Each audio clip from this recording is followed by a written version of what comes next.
عدالت میں وہ بیوی نے اپنی ایک کنیز ام ایمن کو پیش کیا. اب یہاں پر سوال ہے کہ ام ایمن ہی کا انتخاب کیوں کیا گیا؟ شہزادی فضہ کا انتخاب کیوں نہیں ہوا؟ اسما بنت امیس کا انتخاب کیوں نہیں ہوا؟ ام الفضل کا انتخاب کیوں نہیں ہوا؟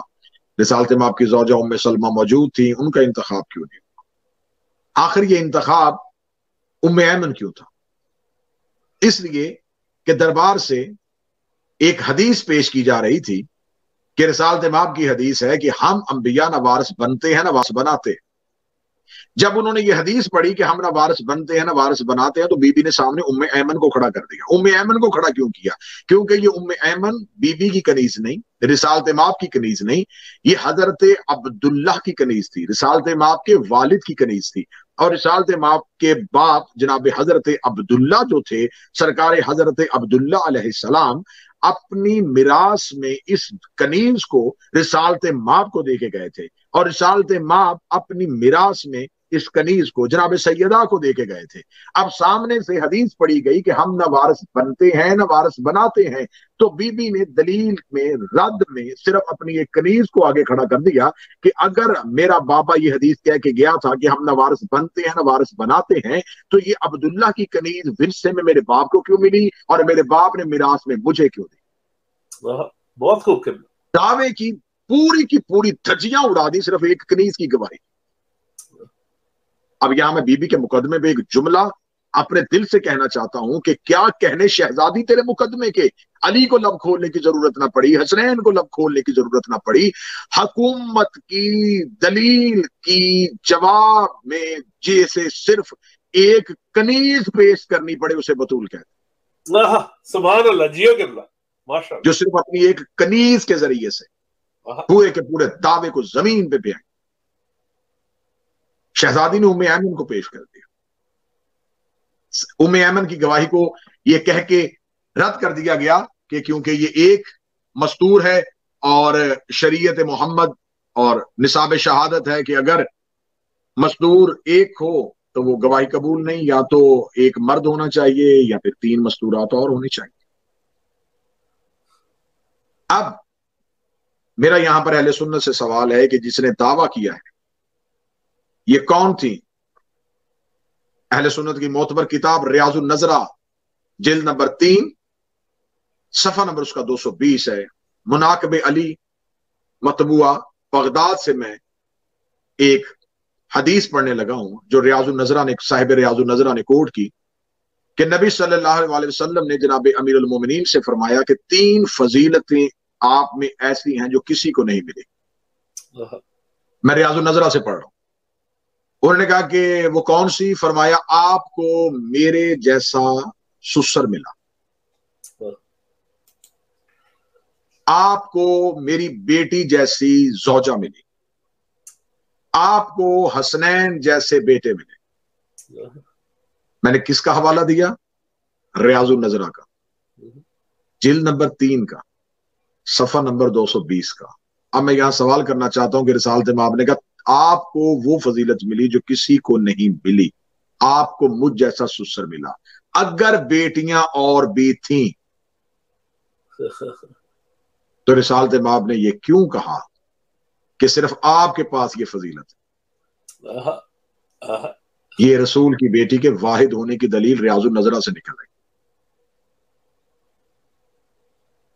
رسالت مآب نے فرمایا کہ آپ کو میری بیٹی جیسی، اور جو لفظ ریاض النظرہ جس کے لیے میں نے اس روایت کو کوٹ کیا کہ آپ کو میری بیٹی جیسی صدیقہ زوجہ ملی. صدیقہ کا لفظ ہے ریاض النظرہ میں، جناب سیدہ کو صدیقہ کہا گیا ہے. تو اس کا مطلب ہے دربار میں دعویٰ اس دور کی صدیقہ کر رہی تھی. اہل سنت کی اگلی کتاب کا حوالہ ہے کنز الامال، میرے سامنے کھلی ہوئی ہے جی، جلد اس کی 2 ہے، صفحہ نمبر اس کا 219 ہے، کتاب الفضائل. میں کوشش کروں گا ان تمام حوالہ جات کو میں سید انتصار شاہ صاحب تک پہنچاؤں تاکہ وہ گفتگو میں اس کے جو سکین پیجز ہیں ان کو ساتھ ٹیگ کریں تاکہ احباب کو یہ غلط فہمی بھی نہ رہے کہ شاید یہ کتب میں ہے یا نہیں ہے. اب یہ میں نے حوالہ کنز الامال کا دیا. یہاں پر ایک